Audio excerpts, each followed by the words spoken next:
Roll out the red carpet, it's time to look at the first half of the entries to the 1982 Viper concept car build-off. We'll start off with some quick visual first impressions, and then strap these machines to the dyno to see and hear what kind of power they are putting down. First up is a cute shark, with a pretty and flowing design that I think might have been a shoo-in for the 1992 concept car.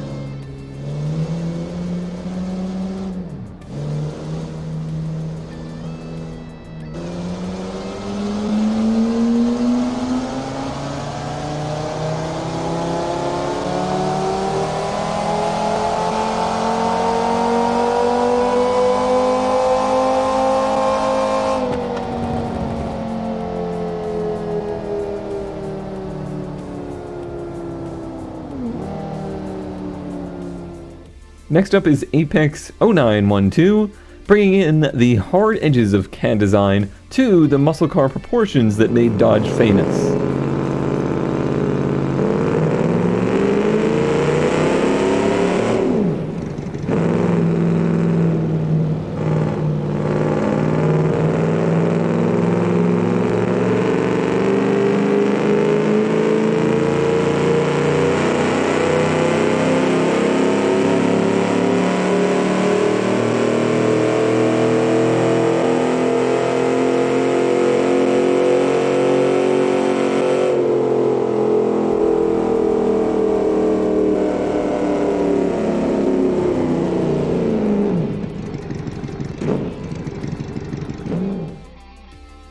Now Cadus, with a rather European, or perhaps even Lotus-inspired, supercar-style design.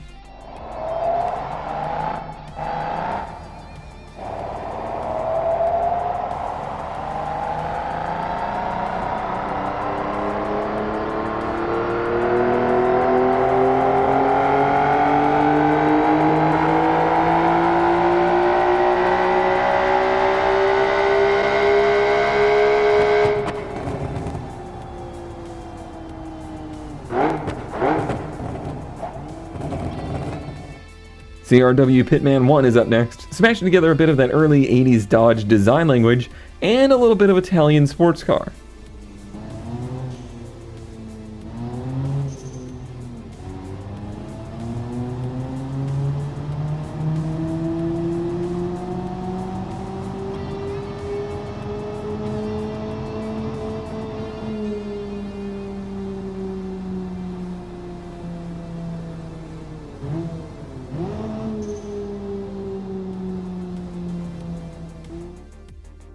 Dolphin Adrian brings us back to the future, where K-cars can do 88 miles an hour?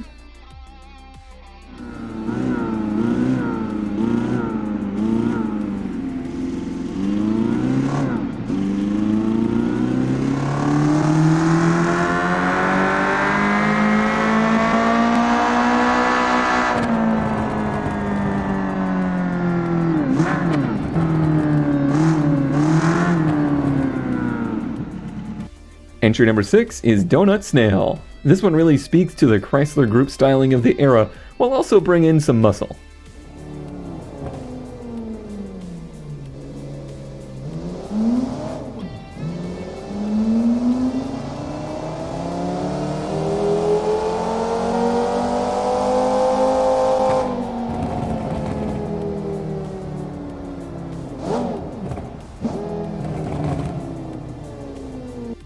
Faldera, I'm not sure how to say your name, and I'm not sure if it's the lime green or the overall shape, but this does beg the question, what if a Del Sol was a Viper?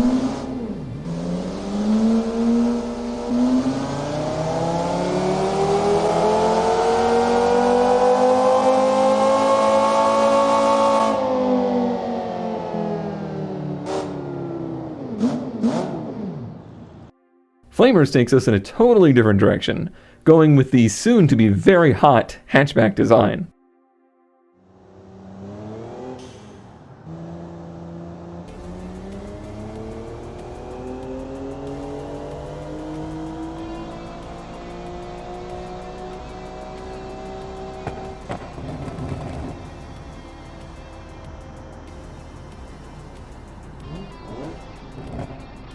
gas, tires, and oil similarly gives us a perfect snapshot of the Chrysler Group design era, including a little bit of the future-leaning Dodge design elements.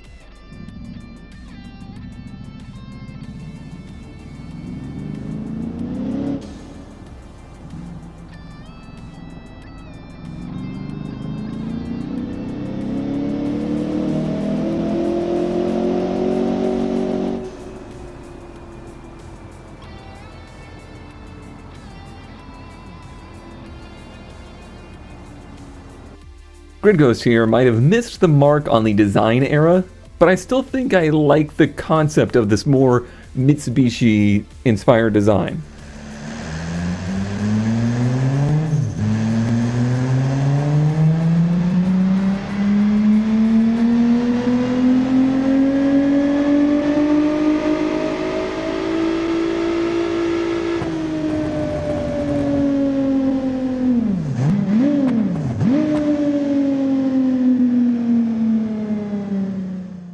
I can't even lie to you.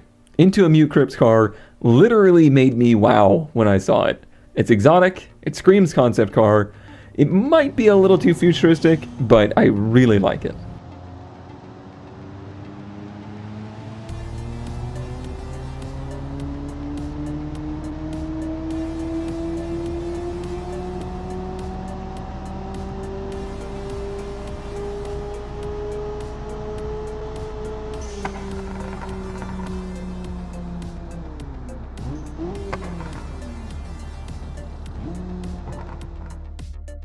Gem Knight Shyamalan, you're halfway there. You got the aggressive, sharp edge design, but you got just a few too many 90s elements in there to make it fit in the era.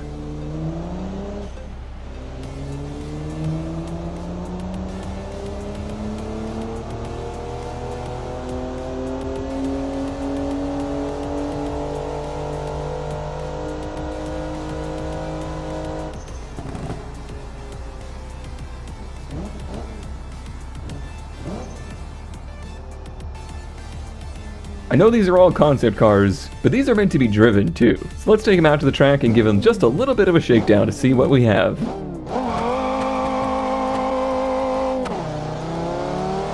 The Cute Shark's car here is mighty fast.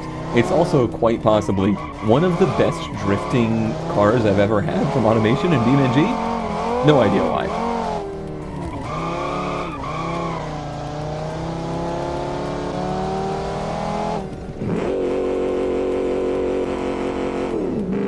Apex's car here definitely has some muscle. This feels like what I would expect a 70s or probably 60s muscle car to drive like, but with a, I don't know, more modern style suspension. It's kind of a weird mismatch, but that's kind of also what a Viper is.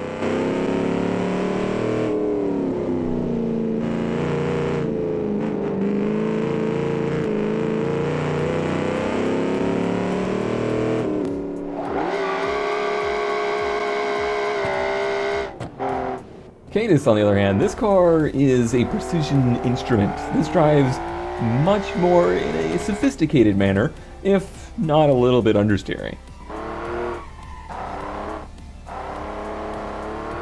It's still a shame that the V12 sounds from Automation are a little questionable.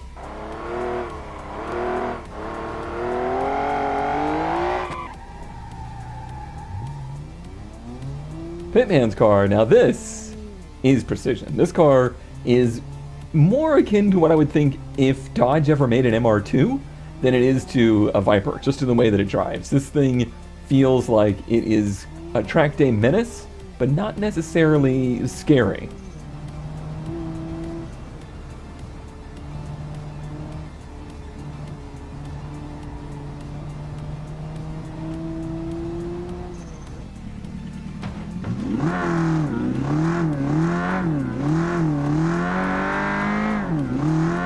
Alright, Dolphin, this car definitely gave me the K-Car visual vibes. I gotta say, it also kind of gives me the K-Car driving vibes. This is probably honestly what the Chrysler Corporation could have done in 1982.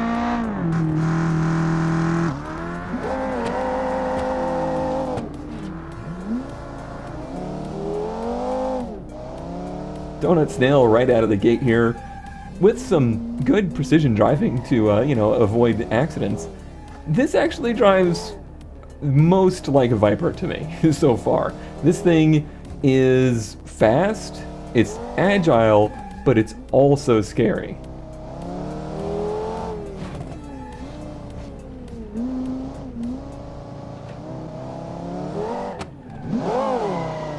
Faldera. It looked like a Del Sol. It kind of drives like a Del Sol. It's rear-wheel drive, but not a massively impressive amount of power, and kind of like darty but go-karty style handling.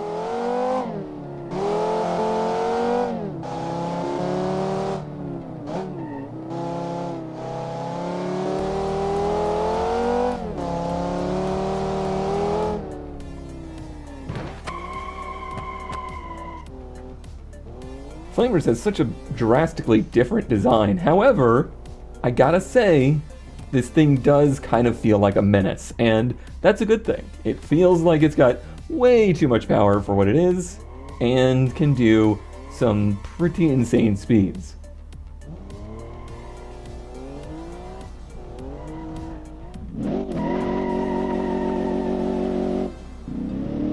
Alright, now gas, this thing's got some muscle. It kind of drives like a slab, and it just goes. Like, it's just foot to the floor and you are holding on.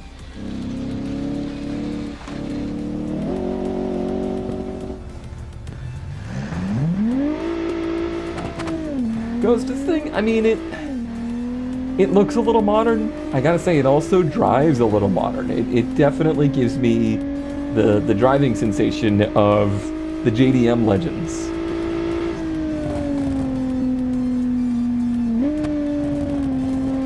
I mean, heck, it even survived Slingshot. Granted, not at full speed.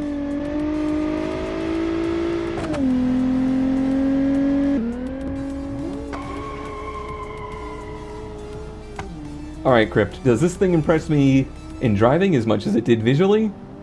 I gotta say, not exactly, but I think there is some good things to be had here driving-wise. It's got power, apparently it's got neutral, and it does have some handling quirks to it that I feel like could make it pretty Viper-like.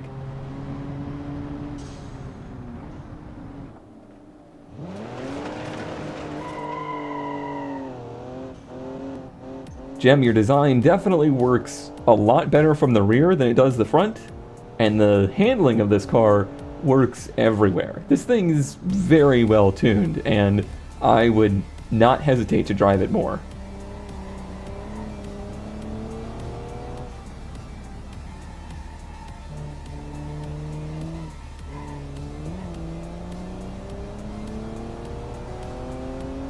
And there we go, there is 12 out of our 25 entries to the 1982 Viper Buildoff. Tune in next time to see the rest.